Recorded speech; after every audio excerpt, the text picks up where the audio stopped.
다음 살펴볼 경기는 애리조나 카디널스와 캐롤라이나 팬서스의 경기입니다. 이 경기는 캐롤라이나가 31대 21로 승리를 가져가면서 2연승을 달리게 됐습니다.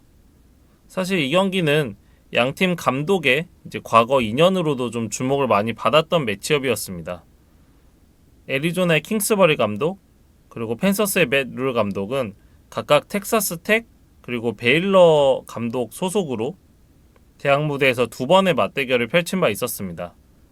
두 사람의 맞대결 전적은 1승 1패지만 가장 중요한 승부에서는 맷 룰 감독이 이겼었다, 이렇게 좀 말씀을 드릴 수 있겠는데, 2018 시즌 마지막 경기에서 이 맷 룰 감독의 베일러가 승리를 했고, 그 결과를 바탕으로 베일러는 플레이오프 진출, 텍사스 텍은 플레이오프 탈락을 맛보면서 다음날 클리프 킹스버리는 해임이 됐습니다.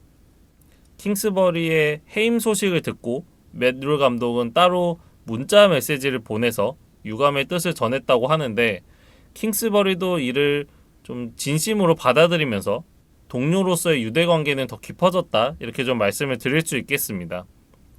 그리고 맷 룰 감독이 이제 캐롤라이나의 감독 제안을 받았을 때 한 해 먼저 NFL 무대에 데뷔를 했던 킹스버리 감독에게 직접 조언을 구했을 정도로 두 사람은 라이벌이지만 또 좋은 친구다, 이렇게 좀 볼 수가 있겠는데, 어쨌든 이 두 사람이 이제 NFL 무대에서 첫 맞대결을 펼쳤던 경기였습니다. 예상외로 이제 전반부터 캐롤라이나가 완전히 압도하는 흐름이었는데, 특히 팬서스의 주전 쿼터백 테디 브리지워터의 스크램블링이 아주 빛났던 그런 경기 초반이었습니다. 브리지워터는 이제 카일러 머리가 빙의한 것이 아닌가 하는 생각이 들 정도로 현란한 스텝으로 러싱 터치다운을 만들어내면서 팬서스의 14대 0 리드에 기여를 했는데요. 브리지워터가 마지막으로 러싱 터치다운을 기록했던 것은 무려 5년 전인 15시즌의 일이었는데, 그 사이에 이제 브리지워터는 큰 부상을 당하면서 좀 커리어가 많이 꺾였던 그런 아픈 과거가 있었습니다.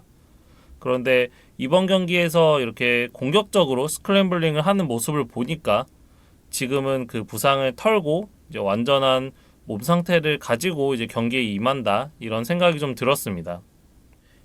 이 쿼터에 카디널스의 패트릭 피터슨이 팀의 시즌 첫 인터셉션을 만들어내면서 추격을 하기는 했지만, 전반전에는 이제 팬서스가 21대 7 리드를 가져갔고, 후반에도 이 점수차가 거의 그대로 유지되면서 팬서스가 손쉽게 승리를 거뒀다, 이렇게 좀 정리를 하겠습니다.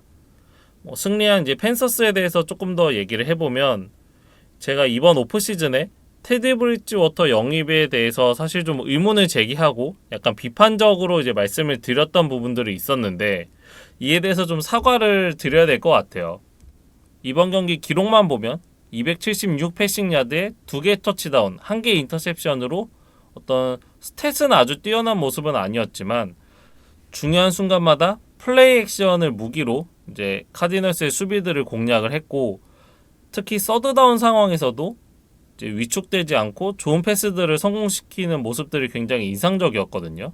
그래서 좀 앞으로의 팬서스의 모습, 그리고 브리지워터의 활약이 좀 기대가 되는 경기였다, 이렇게 좀 정리를 하고 싶고, 크리스찬 맥카프리의 부상 공백을 지금 메우고 있는 마이크 데이비스가 이번 경기에서도 111 스크리미지 야드를 기록하면서 2경기 연속 좋은 모습을 보여줬습니다.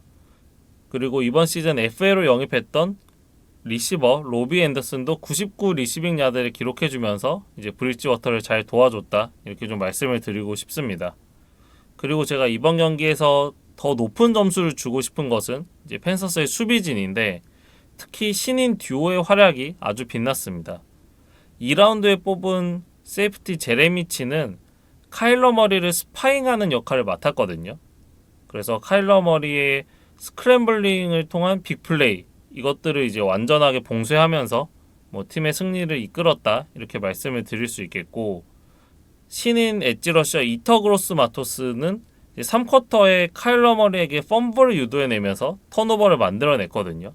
그러면서 카디널스의 사실상의 추격 의지를 완전히 끊어낸 선수였다, 이렇게 좀 말씀을 드리겠습니다.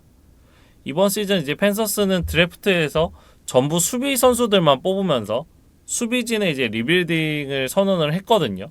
그래서 시즌 초반에는 이것들이 조금 잘 작동되지 않는 것처럼 보였지만 이제 시즌이 어느 정도 흘러가면서 조금씩 자리를 잡아가는 듯한 모습을 보여주고 있습니다. 첫 두 경기에서는 모두 패했지만 이후에 두 경기를 모두 잡아내면서 이제 팬서스의 기세가 심상치 않거든요. 그래서 NFC 사우스 지구에 좀 새로운 복병으로 등장할 가능성도 있겠다. 그렇게 좀 말씀을 드리겠습니다. 반면 애리조나는 이번 경기에서 넘버원 리시버 디안드로 홉킨스의 출장이 불투명하다는 소식이 있었어요. 그런데 어쨌든 경기에 출전을 하기는 했는데 100% 컨디션은 아니었던 것으로 보입니다.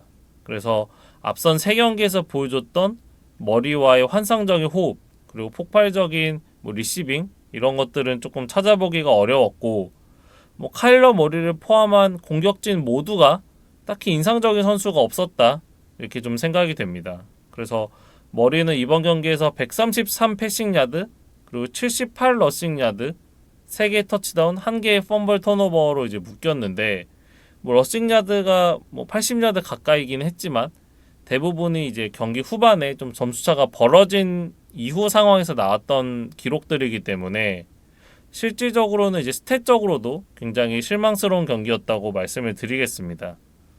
앞선 3경기에서는 계속해서 인터셉션들이 있으면서 그 모습들이 조금 오게 튀었다면 이번 경기에서는 전반적으로 이제 팬서스의 수비에 막히면서 좀 고전을 했던 경기다 이렇게 좀 분석을 하고 싶고 시즌 초반 MVP 얘기까지 나오면서 이제 잘 나갔던 카일러 머리가 좀 첫 번째 위기, 첫 번째 장애물에 좀 봉착을 한 것이 아닌가 그렇게 생각을 하고 있습니다. 수비에서도 세이프티 부다 베이커, 크리스 벤조 그리고 라인베커 데본 캐나드 등이 빠졌던 경기였는데 이 선수들의 공백을 메우지 못하면서 전반적으로 팬서스에게 끌려갔던 그런 카디널스의 수비진이었습니다. 앞서 팬서스가 2연패 뒤에 2연승을 하면서 이제 무서운 기세를 탔다 이렇게 좀 말씀을 드렸는데 카디널스는 이제 그와 정반대 상황이 됐어요. 첫 두 경기를 잡아내면서 굉장히 기분 좋게 시즌을 출발했는데 이내 조금 약팀으로 평가받았던 디트로이트, 캐롤라이나에게 모두 패하면서 이제 분위기가 좀 가라앉은 상황입니다. 다행히 이제 다음 주에 거의 리그 최약체팀 뉴욕 제츠와의 경기가 있기 때문에 이 경기를 반드시 잡아내면서 조금 분위기 반전에 나서야 하는 그런 카디널스다 이렇게 좀 정리를 하겠습니다. 여기까지 애리조나 카디널스와 캐롤라이나 팬서스의 경기에 대해서 리뷰를 했습니다.